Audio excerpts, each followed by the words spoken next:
Friends, welcome to EduAccess, your education mentor. So friends, NEET का examination हो चुका, result आ चुका, काउंसलिंग एक्टिविटी ऑलमोस्ट स्टार्ट होने को आई थी, लेकिन इस मोमेंट पे काफ़ी ज़्यादा कन्फ्यूज़न है। बहुत से बच्चे जो अपनी मेहनत से दिन रात जाग के बहुत मुश्किल से उन्होंने अपने नंबर निकाले, पढ़ाई करी, अच्छे रैंक लेके आए, उनके नंबर लग गए गवर्नमेंट मेडिकल कॉलेज में एडमिशन लेने लायक, लेकिन अब वो कंफ्यूज हैं, घबरा रहे हैं कि अब दोबारा से एग्ज़ामिनेशन होगा कि नहीं होगा। और कुछ बच्चे जिनका कुछ नंबर से गवर्नमेंट मेडिकल कॉलेज मिस हो गया, जो अच्छे नंबर लेके आए लास्ट ईयर के कंपैरिजन में, जिनका स्कोर 620, 630, 640, 650 नंबर का आया, लेकिन यहाँ पे आ जाने के बाद भी उन्होंने जो रैंक देखी, उस रैंक के ऊपर उनको लग रहा है, ये चीज़ ऑलमोस्ट क्लियर है कि उनको गवर्नमेंट मेडिकल कॉलेज के अंदर सीट नहीं मिल पाएगी। वो काफ़ी ज़्यादा निराश है कि इतना हाई कट ऑफ क्यों गया।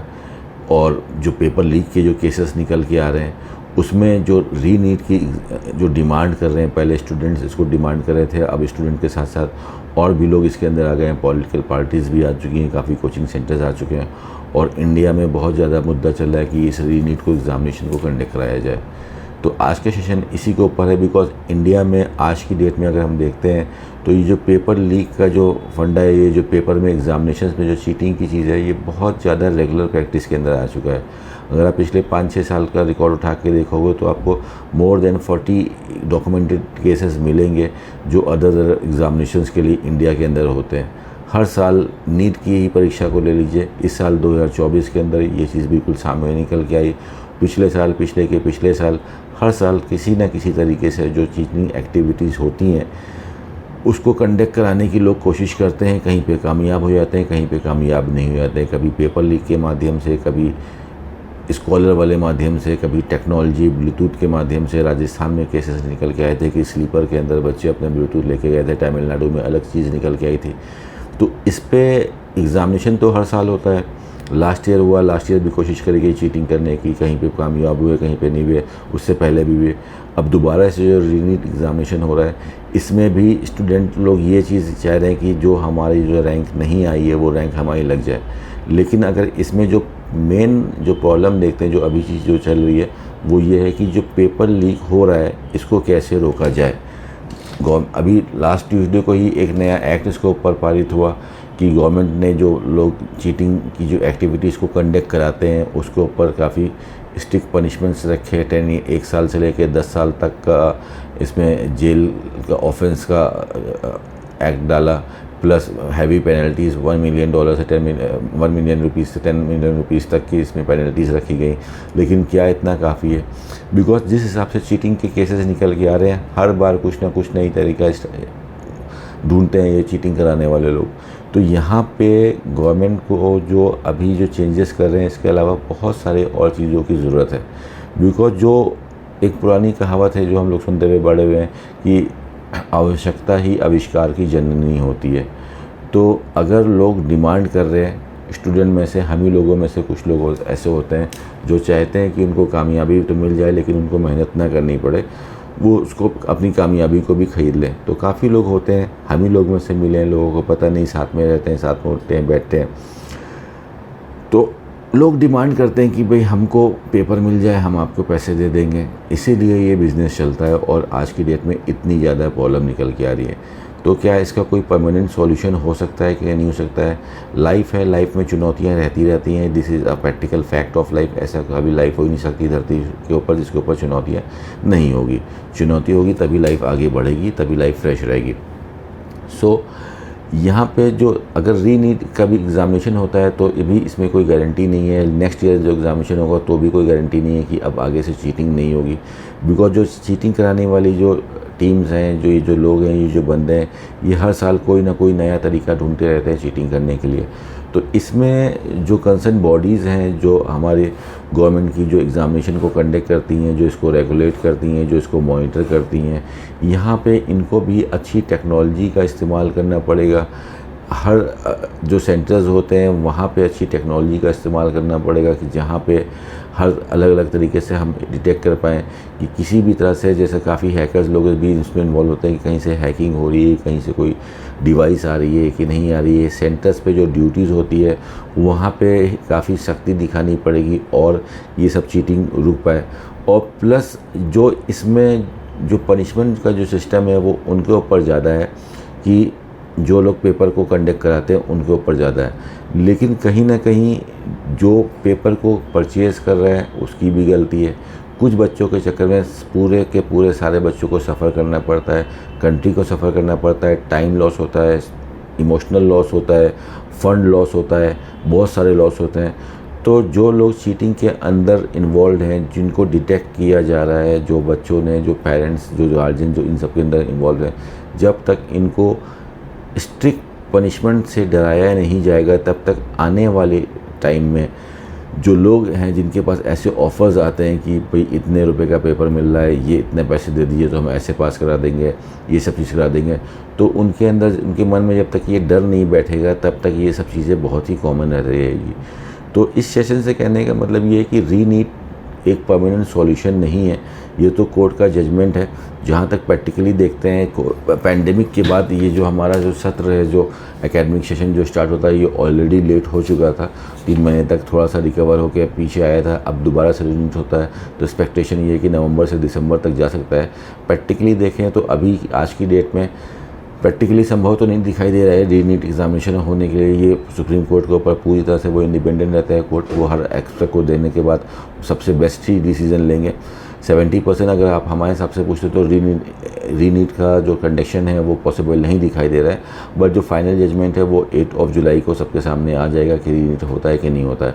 होता है तो काफ़ी लोगों का नुकसान होगा जिन लोगों ने मेहनत करी थी, बिकॉज अगर आप नीट के समरी को उठा के देखते हो, उसके स्टैट्स को निकाल के देखते हो, जैसे इस साल का स्टैट्स निकाल के देख दीजिए, जैसे लगभग 24 लाख बच्चों ने एग्ज़ामिनेशन दिया, हर साल 5-6 लाख बच्चे बढ़ते जा रहे हैं। तो हर साल अगर आप देखोगे तो इसमें 54 से 55% बच्चा ऐसा होता है जो क्वालिफाई ही नहीं कर पाता है। नियर अबाउट 45% बच्चे हर साल क्वालिफाई करते हैं, 50% से कम बच्चा होता है जो क्वालिफाई करता है। तो एक मैक्सिमम 50% से ज़्यादा जनता इसमें पब्लिक ऐसी है जो नीट के एग्ज़ामिनेशंस को देती है, लेकिन उनका ये कैलिबर नहीं कि जो बेसिक एलिजिबिलिटी नंबर होते हैं वो लेके आ पाए। और यही सब जो स्टूडेंट्स होते हैं वो हर साल, पिछले पैंडेमिक के बाद काफ़ी ज़्यादा डिस्ट्रैक्शन आ गया है नीट के एग्ज़ामिनेशन में, काफ़ी ज़्यादा हल्ला होता है, सोशल मीडिया के ऊपर हल्ला होता है, एग्ज़ामिनेशन को पोस्टपोन करो, ये करो, वो करो, एग्ज़ामिनेशन देने जाएंगे तो ये हो जाएगा। तो ये खुद तो पढ़ते नहीं है और दूसरे लोग को भी डिस्टर्बेंस करते हैं। और अगर आप टॉपर्स की बात करो, जैसे गवर्नमेंट मेडिकल कॉलेज में आपने last year all India quota के स्टैट्स को देखो तो जो लास्ट सीट अलॉटमेंट हुई थी वो less than 24,000 all India rank पे अलॉट हुई थी for general and OBC candidates, यानी कि 24,000 से कम वाले बच्चों को ऑल इंडिया पे सीटें ख़त्म हो जाती हैं। तो 24 लाख बच्चे अपेयर हुए, 24,000 रैंक तक ऑल इंडिया कोटा पे सीट मिलेगी। इट मीन्स ओनली 1% स्टूडेंट ऐसा होता है इस 24 लाख बच्चों में जो गवर्नमेंट मेडिकल कॉलेज तक पहुंच पाता है। तो जिन बच्चों ने पढ़ाई की है, बट ऑब्वियस सी बात है उनके नंबर आए हैं। इस बार का पेपर लास्ट के कुछ सालों के मुकाबले काफ़ी ज़्यादा इजी था। एडुकेशंस के इस प्लेटफॉर्म से भी काफ़ी बच्चे जो लास्ट ईयर काउंसलिंग कराने आए थे जिनका गवर्नमेंट का स्कोर नहीं आ पाया था, कुछ नंबर से उन्होंने मिस कर दिया था। जैसे 608 वाले बच्चे ने 680s में नंबर लेके आए, 590 वाली बच्ची 595 के आसपास 590s में नंबर लेके आई, 590s वाली दूसरी बच्ची 700 के स्लैब को क्रॉस करके आ रहे हैं। और ये सब बच्चे अपनी मेहनत से नंबर लेके आए विदाउट एनी इलीगल प्रैक्टिस। इस तरह से काफ़ी बच्चे ऐसे हैं जिन्होंने अपनी मेहनत करी और अपनी मेहनत से वो 700, 670, 680, 690 नंबर लेके आए। रैंक उनकी डाउन हो गई है लेकिन उनके नंबर आए, और अगर ये एग्ज़ामिनेशन होता है तो उनके साथ एक अनफेयर चीज़ होगी। तो मेन जैसे कि अभी सुप्रीम कोर्ट का जो एक एक्शन, जो पहले जो डिसीजन आया वो एनटीए के लिए कि जो ग्रेस मार्क्स वाली गलती है उस पर जो डिसीजन आया कि जो 1563 जो स्टूडेंट्स है उनका री एग्ज़ामिनेशन को कंडक्ट कराइए, या तो अगर बच्चे री एग्ज़ामिनेशन के लिए नहीं आ रहे तो उनके ग्रेस मार्क्स को हटा के जो अब उनका फाइनल स्कोर आ रहा है उसके हिसाब से उनको नया स्कोर कार्ड दे दीजिए। उसी हिसाब से हमारे लॉ को थोड़ा सा स्ट्रिक्ट होना पड़ेगा, डिटेक्ट करना पड़ेगा कि जो भी लोग इसमें इन्वॉल्व थे, जो भी बच्चे थे, बिकॉज स्कोर कार्ड एनटीए के पास ऑलमोस्ट सारे हैं ही, कि कौन कौन बच्चे इन्वॉल्व थे जो चीटिंग से आए हैं, जिन्होंने रैंक लेके आई, उनको डिटेक्ट करके इस एग्ज़ामिनेशन से बाहर करें, उनको डिबार करें और पनिशमेंट के लिए अगले 1-2 साल के लिए भी पनिशमेंट दे सकते हैं, जैसे कि आने वाली जो पब्लिक है, आने वाले सालों वाली जो पब्लिक है, उनके लिए एक अच्छा तगड़ा लेसन जाए कि अगर हम इन सब चीज़ों में इन्वॉल्व होंगे तो हम डॉक्टर ना बनने की वजह से, अपने मेडिकल चैम्बर में ना बैठने की वजह से कहीं और बैठ सकते हैं। सो एक ये लेसन होना बहुत ज़रूरी है। अगर किसी टाइप का डर नहीं होता है मन के अंदर तो आदमी उल्टी सीधी चीज़ें करता है, लेकिन एक डर ही रहता है जो उसको रोकता है कि नहीं भाई ये चीज़ गलत है, यहाँ पे हमको नहीं जाना चाहिए, अगर हम जाएंगे तो आई विल बी हर्टेड, हमारा नुकसान ही होगा। तो री एग्ज़ामिनेशन की जो डिमांड कर रहे हैं इस समय काफ़ी लोग, पूरा इंडिया ऑलमोस्ट इसकी डिमांड कर रहे हैं, ये एक परमानेंट सॉल्यूशन दिखाई नहीं दे रहा है। परमानेंट सॉल्यूशन है कि जिसने गलती करी है उसको सज़ा मिले। जैसे कि डॉक्टर के पास कोई बंदा आता है तो जिसके जो बीमारी होती है उस बीमारी को सही किया जाता है। आप लोग भी कल को डॉक्टर्स बनोगे, काफ़ी लोग ऑलरेडी डॉक्टर्स हैं, तो जो जहाँ किस चीज़ को क्योर करते हैं, कहाँ का ट्रीटमेंट करते हैं, जो किसको डायग्नोस करते हैं, जो हमारी डिसीज़ है, जो हमारी प्रॉब्लम है उसको डायग्नोस करते हैं, उसको क्योर करते हैं, ना कि हम तो पूरा सिस्टम ही चेंज कर देते हैं इंसान का। तो रीनीट जो डिमांड की जा रही है वो प्रैक्टिकली सही डिमांड नहीं है। सही चीज़ ये है कि जो लोग इस चीज़ में इन्वॉल्व हैं उनको डिटेक्ट किया जाए, पकड़ा जाए, सज़ा दी जाए, एग्ज़ाम से बाहर किया जाए और रिज़ल्ट निकाला जाए, संशोधन करके थोड़ा समय ले लिया जाए और दोबारा से रिज़ल्ट निकाला जाए। जो 1563 स्टूडेंट आ रहे हैं उनका भी जो स्कोर चेंज आएगा उससे फ़र्क आएगा डेफिनेटली, और उससे भी रैंक चेंजेस होंगी। तो उससे अगर एक बच्चे की भी रैंक चेंज हो गई तो उससे सारे बच्चों की रैंक चेंज हो जाती है, ठीक है। तो अगर इस तरह से भी काफ़ी बच्चे अभी सामने आ चुके हैं और अगर सख्ती करते हैं और एक्शन दिखाते हैं और डिसिप्लिन दिखाती है लॉ इसमें, तो और ज़्यादा से ज़्यादा बच्चे इसमें डिटेक्ट किए जा सकते हैं, ज़्यादा से ज़्यादा लोग डिटेक्ट किए जा सकते हैं और उनको डिबार किया जा सकता है। बिकॉज इसने इलीगल तरीके से जो एग्ज़ामिनेशन को ख़राब किया है, जो एग्ज़ामिनेशन को चीट किया है, उसको दोबारा मौका नहीं देना चाहिए प्रैक्टिकली। अगर हम दोबारा उसको मौका दे रहे हैं तो हम एक चीज़ को बढ़ावा दे रहे हैं कि आगे फर्दर फिर फ्यूचर के अंदर ये सब चीटिंग की एक्टिविटीज़ होंगी। तो गवर्नमेंट को कोई भी चीज़ का जो परफेक्ट डिसीजन होता है वो बैलेंस डिसीजन होता है कि जिसकी गलती है उसको पनिशमेंट मिलना चाहिए, चाहे वो चीटिंग करवाने वाला हो, चाहे वो चीटिंग करने वाला हो। अगर एक तरफ को पनिशमेंट ज़्यादा मिली और दूसरे को कम मिली तो जिसको पनिशमेंट कम मिली उसको प्रोत्साहन मिलेगा कि आने वाले समय के अंदर उस प्रक्रिया में दोबारा से वो इन्वॉल्व हो। तो इससे ये दूर रहें, इस चीज़ का एक डर में बैठे। तो जो भी बच्चे इसके अंदर इन्वॉल्व थे, काफ़ी लोग, बिकॉज आज की डेट में नीट एक बहुत बड़ा बिजनेस बन गया है, काफ़ी कोचिंग इंडस्ट्रीज़ आ चुकी हैं, those are earning in billions, earn कर रहे हैं, अच्छी बात है। लेकिन इस चीज़ की मार्केटिंग बहुत ज़्यादा हो रही है, डिस्ट्रैक्शन ज़्यादा हो रहा है। बच्चों का काम होता है कि एकाग्र होकर कंसंट्रेट होकर पढ़ाई करें, जो भी उनका नंबर आया है उसके ऊपर वो एडमिशन ले। एडमिशन नहीं हो पा रहा है तो वो या तो तैयारी कर सकते हैं या तो दूसरा विकल्प को दे सकते हैं। जीवन में आगे बढ़ते रहना है और जितना हमने सीखा है उसके अनुसार, जितना हमने पाया उसके अनुसार ही आगे बढ़ने रहना है। तो हर बच्चे की क्षमता अलग होती है, ये क्षमता अलग होती है तो सही बात नहीं होती है। सबका फोकस लेवल अलग अलग होता है, कोई जितना ज़्यादा फोकस कर पाता है, कोई कम फोकस कर पाता है, किसी का फोकस इधर रहता है, किसी का फोकस उधर रहता है। तो ये जो रीनीट का जो सॉल्यूशन जो मांग रहे हैं, ये एक ऐसा सॉल्यूशन नहीं है जिससे कि जो पेपर लीक जो इंडिया के अंदर हो रहे हैं वो उसकी कोई गारंटी ले सकता है कि आगे से पेपर लीक नहीं होंगे। या पेपर लीक को तो एक तरीका हो गया पेपर चीटिंग करने का, जो चीटिंग की एक्टिविटी हो रही है अलग अलग तरीके से चीटिंग हर बार ट्राई करी जाती है, हर बार कोई ना कोई तरीका निकल के आता है।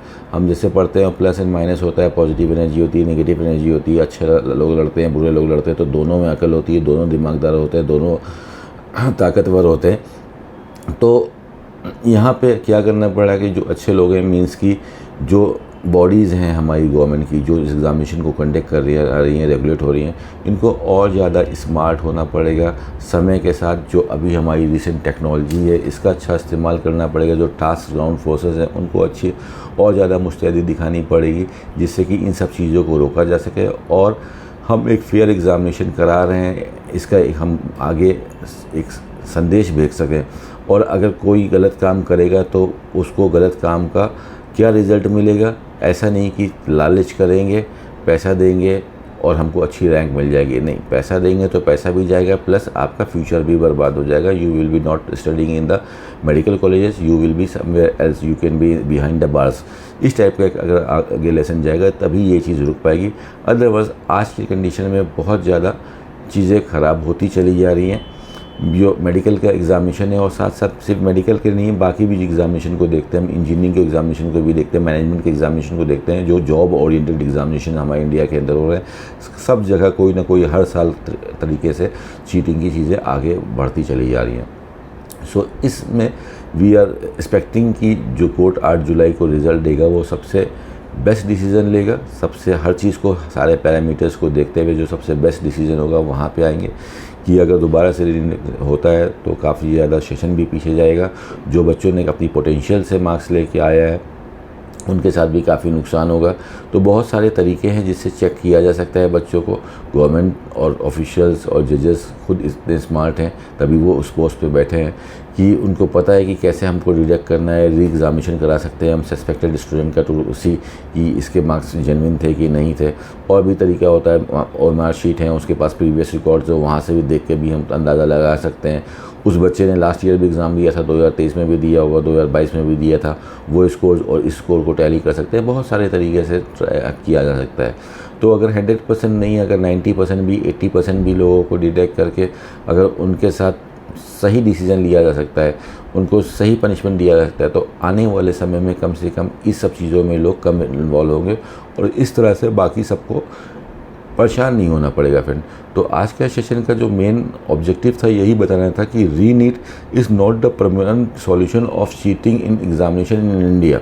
ठीक है, दोबारा से एग्जामिनेशन होगा, दोबारा से चीटिंग कराने वाले कोई ना कोई और तरीका लगाएंगे, कोई और अपनी बुद्धि का इधर उधर से तरीका लगाएंगे, जैसे कि हर साल लगाते हैं। हर साल हमको कुछ ना कुछ देखने को हम सभी को मिलता है, मीडिया से, सोशल मीडिया से, न्यूज़पेपर से काफ़ी सुनने को मिलता है कि बिहार में ये हुआ, राजस्थान में ये हुआ, तमिलनाडु में ये हुआ, जहाँ पे भी इनका काम हो गया वहाँ पे कुछ ना कुछ होता है। सो मेन ऑब्जेक्टिव यही था कि जब तक इसके ऊपर जो लोग चीटिंग के अंदर इन्वॉल्व हो रहे हैं, चाहे दोनों पार्टीज़ में, जो चीटिंग करवा रहा है या जो चीटिंग कर रहा है, दोनों के लिए स्ट्रिक्ट लॉ इम्प्लीमेंटेशन नहीं होगा, तब तक ये चीटिंग वाली जो चीज़ है आने वाले समय में रुक नहीं पाएगी। सो हमारी गवर्नमेंट ऑफ इंडिया से और जो हमारी जो टीम्स है, अलग अलग जो बॉडीज़ हैं जो एग्ज़ामिनेशन को कंडक्ट करा रही हैं, NMC, NTA और डिफरेंस सोर्सेज, इन सबसे यही अपील है कि आप जो इस एग्ज़ामिनेशन को करा रहे हो, इसमें समय के साथ साथ हमको भी और ज़्यादा टेक्नोलॉजी का इस्तेमाल करना पड़ेगा। जहाँ पे जो पेपर की जो प्रिंटिंग होती है, ये सब सोर्सेस को और अच्छे से देखना पड़ेगा, जिससे कि ये सब चीज़ों से बच्चों को छुटकारा मिले। बिकॉज जब से पैंडेमिक हुआ है, पैंडेमिक के पहले एक चीज़ सिस्टम बना था कि अप्रैल के फर्स्ट संडे को एग्ज़ामिनेशन होता था, दिसंबर के मंथ में पूरा मंथ आपका फॉर्म चलता था और एक टाइम पे हमारी जून जुलाई में काउंसलिंग फिनिश हो जाती थी। लेकिन जब से पैंडेमिक इंडिया में आया, हर साल कभी भी स्मूथ नीट का एग्ज़ामिनेशन नहीं हुआ है। हर साल काफ़ी केसेस देखने को मिलते हैं। पहले ये था कि कोविड के टाइम की बच्चे एग्ज़ामिनेशन देंगे तो उनको साथ प्रॉब्लम हो जाएगी, तो और पोस्टपोन करिए। तो ये चीज़ समझना पड़ेगा कि जो लोग मार्केट में बहुत ज़्यादा हल्ला कर रहे हैं, इसमें काफ़ी ज़्यादा लोग ऐसे हैं जो सीरियस नहीं है अबाउट देयर स्टडीज़। अगर वो सीरियस होते तो उनके ऐसे नंबर नहीं आते, वो डिस्क्वालीफाइड नहीं होते। अगर पढ़ने वाला बच्चा है तो वो अपनी बुक्स के साथ बैठा होगा, पढ़ाई कर रहा होगा, या कुछ जो लोगों के साथ गलती हुई है उन लोगों को सामने आना चाहिए। सो ये काफ़ी सेंसिटिव चीज़ है, इस जो बिल्कुल बेस्ट जगह पे इसका डिसीजन पेंडिंग है। सुप्रीम कोर्ट इससे अच्छा कोई प्लेटफॉर्म नहीं हो सकता। So we are expecting best thing. तो जो भी बच्चे अभी कन्फ्यूज़न में है कि री एग्ज़ामिनेशन होगा कि नहीं होगा, so as per my experience अगर प्रैक्टिकली देखते हैं, सारे सब कैलकुलेशन को देखते हैं, तो री नीट होने की चांसेस काफ़ी कम है। बट आज के टाइम में कुछ एग्जैक्टली कहना मुश्किल है। Let's wait till 8 of July and see what the court is going to give the decision. अभी तक जितने भी कोर्ट के फर्दर डिसीजन थे, पहले जो कोई जजमेंट था उसमें उसने ये चीज़ क्लियर कर दी थी सुप्रीम कोर्ट ने कि काउंसलिंग एक्टिविटी नहीं रुकेगी, काउंसलिंग एक्टिविटी चलती रहेगी। कल भी जो डिसीजन आया था एजुकेशन मिनिस्टर का, उसमें भी ये चीज़ क्लियर कर दी गई थी कि नीट का एग्जामिनेशन री नीट नहीं होगा। हम लोग देख रहे हैं कि कहाँ से चीटिंग करी गई, उस सब चीज़ों को सही किया जाए और जो बीच में जो एप्लीकेशन फॉर्म है ये भी नहीं रुक रहे हैं। केरला ने भी अपना एप्लीकेशन फॉर्म को निकाल दिया फिर से अभी इन्हीं सब चीज़ों के बीच में। IPU in person university Delhi ने भी एप्लीकेशन फॉर्म को अपना फिर से निकाल दिया, वहाँ पे भी स्कोर अपलोडिंग, डॉक्यूमेंट अपलोडिंग सब चीज़ चल रहा है। तो जो भी बच्चे हैं जो काउंसलिंग के लिए बैठे हैं, आपको पूरी तरह से रिलैक्स नहीं बैठना है। You have to be activated. आप देखते रहिए कि अगर कोई नोटिफिकेशन आ रहा है तो और रजिस्ट्रेशन आ रहा है तो हमको उस रजिस्ट्रेशन को करना है, जो भी एक्टिविटी है काउंसलिंग की करना है। बिकॉज ये ऑनलाइन जो नोटिफिकेशन है इसको हम फॉलो नहीं करेंगे, रजिस्ट्रेशंस नहीं करेंगे तो ये राउंड्स हमारे मिस हो जाएंगे। एक फॉर्म मिस हो गया, केरला का फॉर्म मिस हो गया तो फिर हम केरला में काउंसलिंग नहीं कर सकते। IPU का फॉर्म मिस हो गया जो बच्चे दिल्ली वाले हैं तो फिर वो IPU में काउंसलिंग नहीं कर सकते। So just don't rely on anything. इतना ज़्यादा माइंड को फ्यूचर में ले आके नहीं छोड़ देना है, प्रेजेंट में रहना है माइंड को कि अगर कोई फॉर्म निकल के आ रहा है तो we have to fill the application form and we have to proceed for the counselling activities friend. So this is all for today friend. We are expecting for the 8 जुलाई को जो भी डिसीजन आएगा सुप्रीम कोर्ट से best decision आएगा, जिससे कि एक बैलेंस डिसीजन आएगा कि जो भी बच्चे का नुकसान हुआ है, जिनको रैंक जिनकी नीचे आई अच्छी मेहनत करने के बाद, उनके साथ भी एक फेयर जजमेंट हो पाए। और जो बच्चे फेयर मीन से अपने रैंक को लेके आए, इतनी मेहनत करके वो 660, 70, 80 नंबर 700 नंबर लेके आए, उनके साथ भी एक फेयर जजमेंट हो पाए। बिकॉज ये चीज़ प्रैक्टिकली बिल्कुल सही है कि इस बार का जो एग्ज़ामिनेशन था वो एग्ज़ामिनेशन बहुत पिछले सालों के मुकाबले काफ़ी सिंपल था और बच्चों ने अच्छा स्कोर किया है। काफ़ी ज़्यादा बच्चों ने अच्छा स्कोर किया, जहाँ तक हमारा एजम्पशन है कि 80-90% बच्चों ने अपनी दम पे स्कोर निकाल के ले के आए। और बीच में इन्हीं में से कुछ बच्चे छुपे हैं जिनके पास रैंक्स जो आई है वो चीटिंग के माध्यम से आई है। तो जो लोग छुपे हैं उन्हीं को ढूंढ के सामने निकालना, यही चैलेंज है गवर्नमेंट का इन बचे हुए टाइम के अंदर। So this is all for today friends. Thank you so much for watching us. All the very best for your NEET counseling activities and thank you so much.